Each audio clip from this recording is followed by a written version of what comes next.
Moving on, Donald Trump spoke in Fort Myers, Florida at a Lee County GOP fundraising event. And I want to walk through some moments from this speech, as unhinged and delusional as ever. Take a look at this first moment.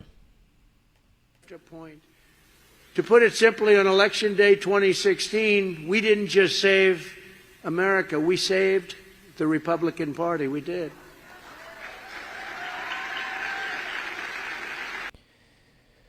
So obviously the reality is the exact opposite. His election in November of 2016 marked the beginning of what would turn out to be a disastrous era that we're still in American history. His mismanagement of COVID, an attempt to overthrow democracy and install himself president for 4 more years in 2020, despite losing to Joe Biden, being two defining aspects of this era. But interestingly, about his comment saying the Republican Party was saved by his election in 2016, something we've been discussing a good bit.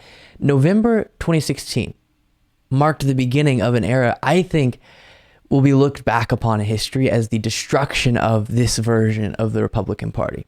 I really do foresee, if we can make it through the next couple elections without the anti-democratic forces prevailing, the Republican Party will suffer significantly electorally for years to come because of their driving core, their engine now being so radical and not palpable to the general electorate. So the GOP aligning with Trump and Trumpism in 2016 didn't save the Republican Party, but will likely be the reason for its demise, at least as it is in this form. Next moment from this speech, Trump talks about Bill Barr not having the courage to go along with his coup attempt.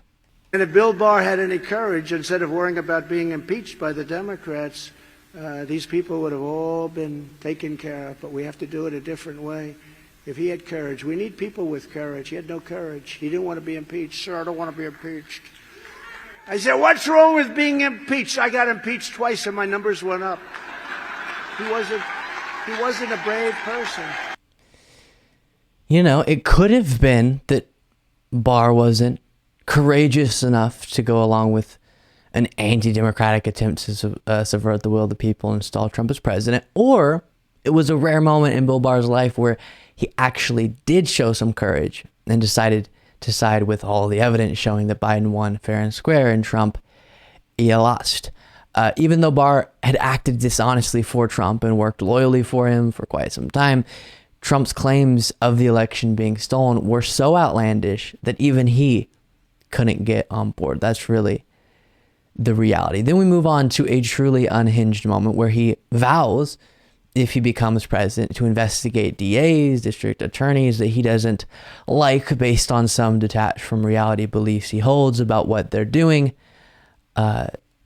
Take a look at this moment, and then we'll discuss why it is so wild.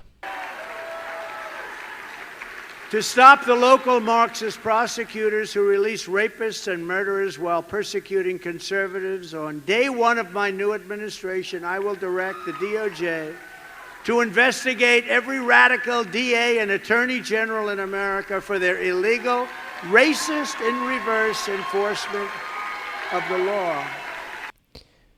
So if you have absolutely no idea what he's talking about, you're correct.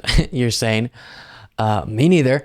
But this is yet another example of what we've been discussing for quite a while now. If Trump were to become president again, which we will do everything we can to make sure doesn't happen, it would be a presidency of retribution, as he's been saying at his rallies and speeches.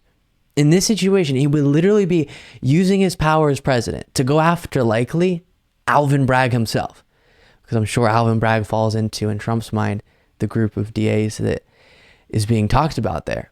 Anyone who isn't perfectly loyal to Trump or aligned with his ideology would become an enemy of the executive branch, and he would weaponize his power to go after them, including Marxist DAs, which of course means nothing. He doesn't know even what he means when he's saying Marxist. Find me a Marxist district attorney in the country, but obviously it's shorthand for bad.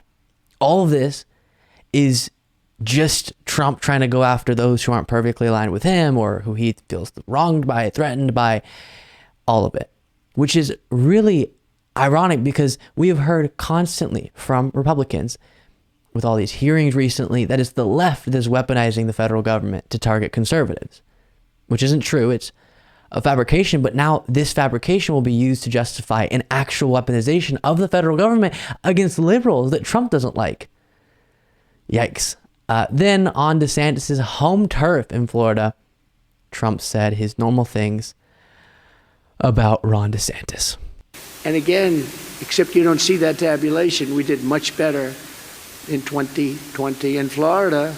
I got 1.2 million more votes than your successful governor's campaign. You know that. We got 1.2 million. Sir, I'd love to have your support, sir. I'd love to have your support. I'm down at about 3. I'd love to have your support. All right, let's think about it. Then there was like a rocket ship after I gave it. Otherwise, right now, you'd have a lawyer someplace looking for business. If that. You could tell the Lee County GOP crowd wasn't super excited about that joke, maybe still loyal to DeSantis, despite the fact that Trump is smushing the DeSantis campaign before it even got started. And then he says this about his judges and justices that he'll try to get in. Thank you. I will appoint rock-solid, constitutional, conservative judges in the mold of Justice Antonin Scalia and the great Justice Clarence Thomas, who is under siege right now. He's under siege right now for doing nothing. He is really, they're going after him right now. Everybody else talked about appointing conservatives to court. I am the only one who actually did it. I appointed almost 300 federal judges. All told, it was... So he vowed there to nominate individuals like Clarence Thomas, and he said they're going after him for doing nothing. If going after him, if by that you mean accurately reporting on his blatant violation of disclosure requirements in an attempt to keep secret the fact that he could be getting severely influenced by a billionaire ideologue to rule in his interest through lavish gifts, trips, and free rent for Thomas's mother, then yeah, sure, we're going after Clarence Thomas. But when he touts how many judges and justices he was able to get successfully on the courts, he's correct that he had a massive impact on our judicial system nationwide. Federal judges across the country and, of course, on the Supreme Court as well, giving us the court that overturned Roe v. Wade. And that should serve as a reminder as to why it is so important, even if you're not super excited about the Democratic nominee in any given race, to go out and vote against this right-wing ideology. It matters. It has an impact. And we would still have Roe v. Wade if Hillary Clinton had won in 2016. Another 4 years of Trump would be an absolute disaster for our judicial system and for our country.